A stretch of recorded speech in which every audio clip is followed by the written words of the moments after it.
What's up guys, and welcome to my Demon Hunter Shadow Mantle Impale build. But I'm gonna go ahead and explain gear, cube, gems, paragon, and then we're gonna run a level greater of 70, and you can see this in action. I'll explain as much of this as I can because there's a lot going on here.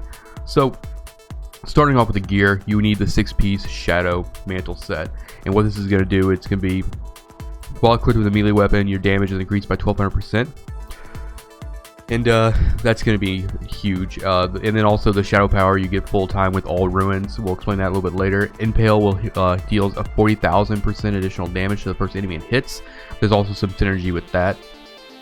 With the other pieces here, you're running the Endless Walk set. So you get defense for moving, you get offense for standing still, and that's something to keep in mind as well. And then you have Stronger I Am Bracers, and this is going to be also synergy with some skills and stuff like that. We'll explain that. The biggest heavy hitters in this build are Kylie's Point, which is going to give you 15% hatred every time you hit Impale, so you don't need a generator. You can just use Impale as a generator, but that also means you have to hit the target. Alright, Holy Point Shot is actually going to make Impale shoot 2 additional daggers. Which, interestingly enough, with the 40,000% weapon damage on the first hit, each one of these impales that come from the 3-shot can all hit for 40,000%. So that's why we use Ricochet, and I'll explain that when we get into the skills. And then you have Chain of Shadows here, which is going to be basically allowing you to have a free vault. So when you're playing, you're going to, impale, vault. Once you impale, you'll have like 2 seconds of free vault, and then you gotta shoot it again. And you'll see me do that and how I move around in the rift when we get to that point. Alright, next we got skills. We're gonna get Impale with Ricochet, and that's so that with those impales can bounce back and forth, because you're gonna be very close range on all the elites. You're gonna get right up in their face, and you're just gonna like hit them with try to get all 3 impales to hit them. We have Vengeance Darkheart.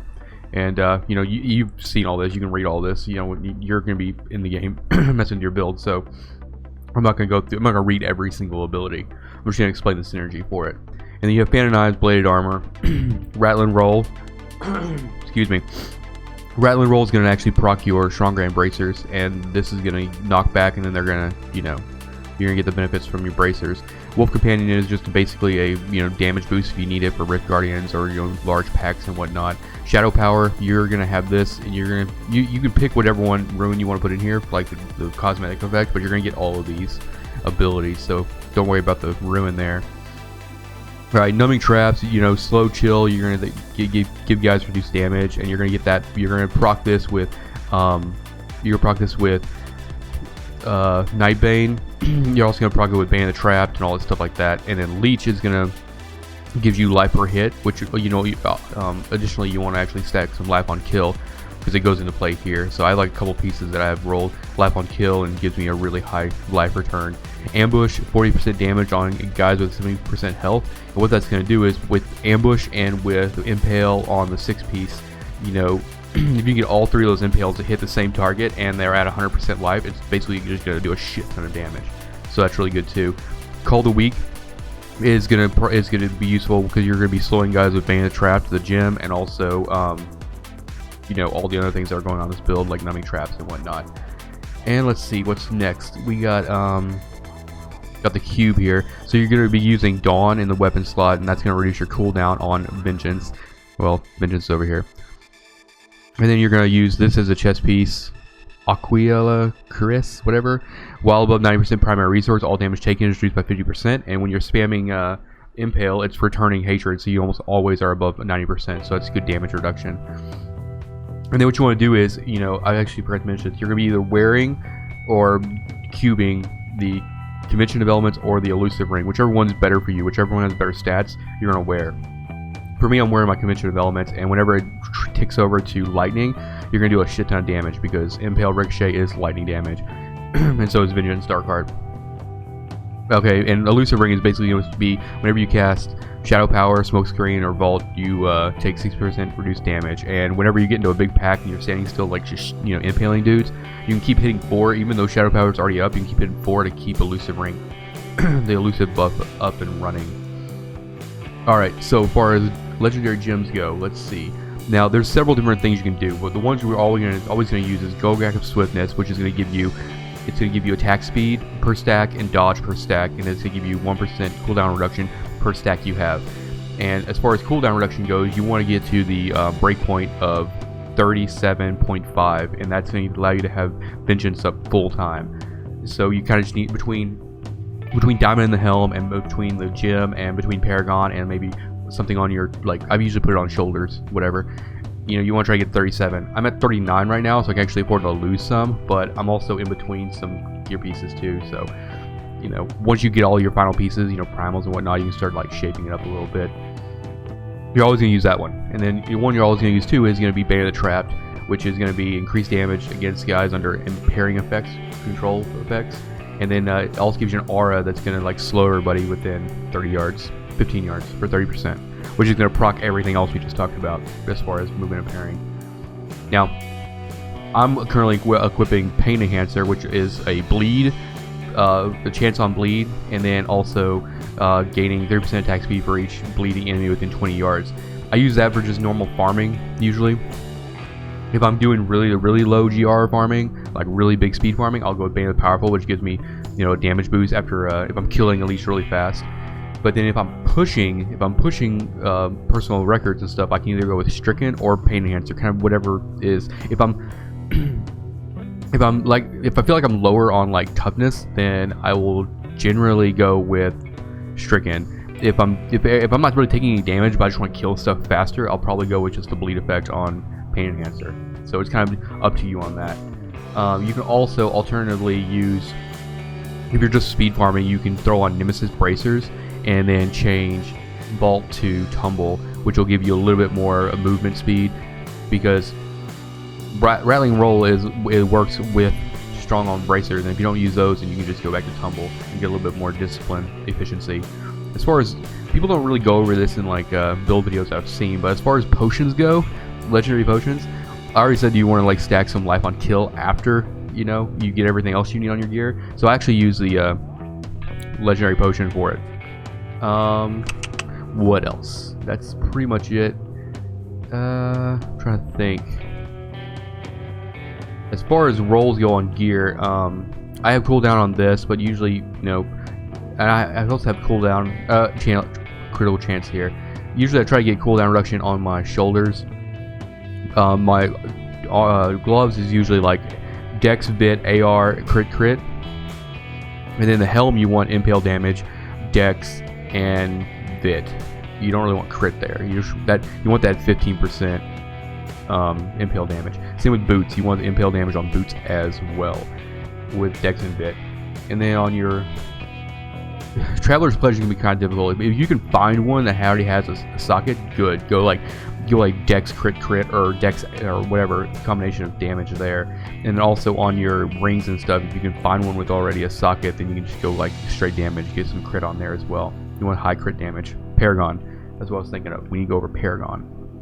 Alright, so for the core, movement speed, max it out, and then go straight into dexterity. Just everything into dex. Offense, you want to go cooldown reduction, then you want to do critical hit chance, then critical hit damage, then attack speed. It's no point in putting, if you have high crit chance because of gear, then you can put it in damage. But there's no point in putting it in damage if you're not going to crit. You want, you know, the crit chance to be as high as possible. Cooldown reduction for obvious reasons, vigilance, whatever.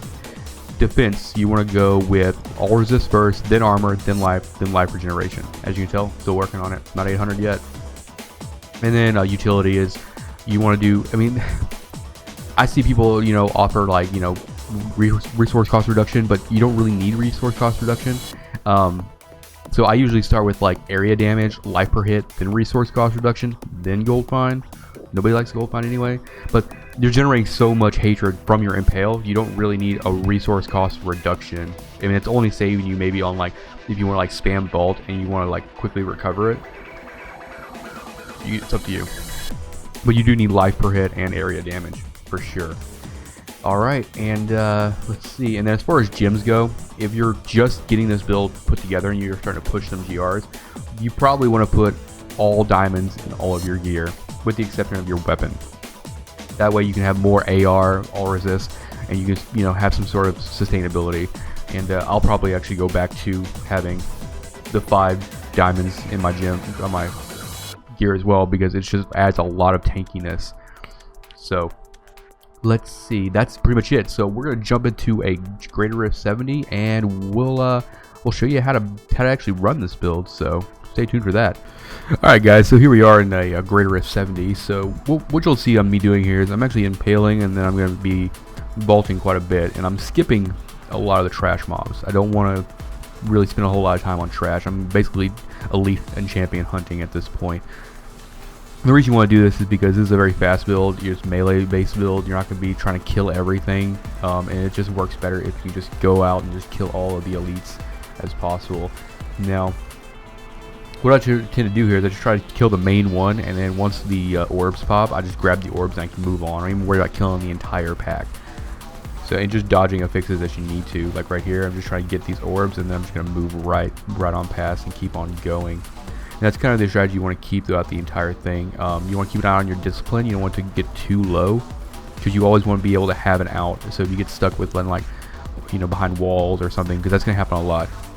Since you're not using the potion for Kool-Aid to break walls, your Impale will get stopped by walls, so you can actually run out of hatred really quick if you're in a big pack and you don't actually see the walls actually hindering you. And also stuff will like kind of bunch up too. That's why Ricochet is good. You want to try to orient yourself towards the main dude. Like here, I'm just going to try to get right up on him as best I can and just kind of take him down, grab the orbs, and just move on. That's definitely just going to be your strategy the entire time here. I actually do die in this rift too, so I'll explain exactly kind of what happened during that. And you just want to grab any like pylons or anything that you see there just to help you out. Nothing, don't try to like slow anything down. There's even been some rifts that I've done where I've actually skipped some elite mobs that are just their fixes are just too crazy for me. If you don't have a really high all resist, then I definitely would try to stay away from stuff that does a lot of damage to you. So here I'm just like trying to figure out this confusing maze of a level. Got this nice linear level now, so I'm just gonna like impale, vault, just grab any elites that I see, take them down. Sometimes I turn on I have the force to move key on just in case like I don't want to get stuck like trying to like move and I'm just, you know, clicking on something. So if that helps you as well, you can just like keybind force to move, which you can do that in settings. But here there's just a lot of density here, and there's also a champ pack here, and there's no I get some bonus here actually in the progress bar for killing some normal trash, but for the most part you're going to use the trash to move with the vault.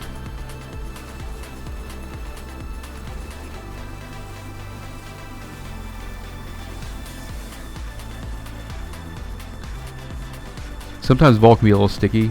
You'll actually hit vault and you'll just stop and you won't continue to run. And to circumvent that, whenever I kind of just preemptively try to like, you know, release my move buttons and then vault and then pick it back up again, because if you try to hold the mouse button down and vault, sometimes you'll just stop in place, which can slow you down. So like right here, I'm trying to stay as much out of the fire as possible and away from the arcane as well, because those explosions will kill me. But I'm just trying to like stay in place as long as possible, and that's important because of the endless walk set. You get 100%. The buff ticks up to 100 stacks. Once it's at 100 stacks, you get 100% damage while standing still. Once you start moving, then you get the resistance stacks building, and then the damage stacks start going down. So you really want to try to stay still as much as possible. Now the reason I'm vaulting a lot through this pack is I'm just trying to knock them back and stun them so they do reduce damage. But I think this is the part where I guess I'm still waiting for the part where I die, but I think it's on the next level. But yeah, you just want to like, you know, go after elite packs. That's basically it.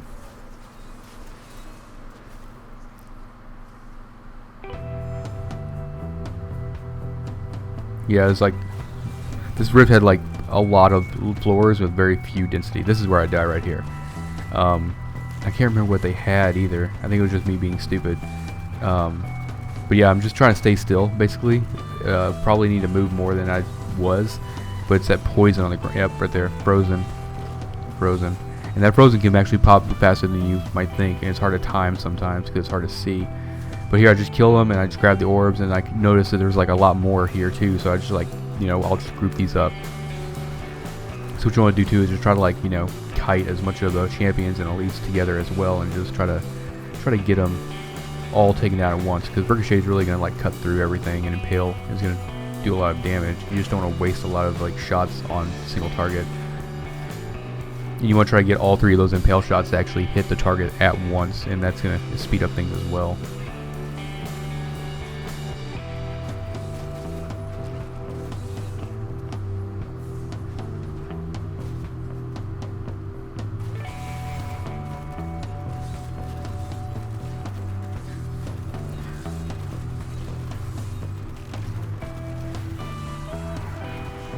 Also, if you notice that you're not taking too much damage from the affixes, but you know, you can still try to, like, tap Shadow Power to keep the elusive buff up, which will help you as well. But you know, just use your potion and the elusive in conjunction with each other to try to, like, you know, do as much damage. Like, the more you stand still facing a big pack of monsters, the more damage you're going to do overall. And, like, shielding is one of the most annoying affixes for this build. Is shielding is because your Impales will hit them, but won't do any damage, and you know, I'm not even sure if you'll get Hatred Return if you don't actually damage them. But here, alright, Rift Guardian strategy, just get right next to him, just as close as possible, and then just move for certain you know, big bomb hits. Like right here, this big poison thing, that thing hurts sometimes, so you definitely want to, like, not be in the middle of that. But that's pretty much it. I did this in, like, sub 7 minutes, which is pretty slow for what I'm doing right now anyway. This build right now for me is I'm currently doing 74 and climbing. Still looking for more ancient pieces, but it can go upwards to, like, 95. But just experiment with it, get the right rolls, and just really get good at it. If you're used to running, like, UE and stuff like that, then it's going to be kind of difficult to get used to. Alright guys, so that is my build video for Shadow Mantle. I appreciate you guys for watching, and you can find me on Twitch, Twitter, and Facebook, and all those things. You can check out the links in the description, find all that stuff. I stream almost every day, Diablo, do some multi-boxing, more build videos to come for this season, so look forward to that. But yeah, I appreciate you guys stopping by, and thanks for watching.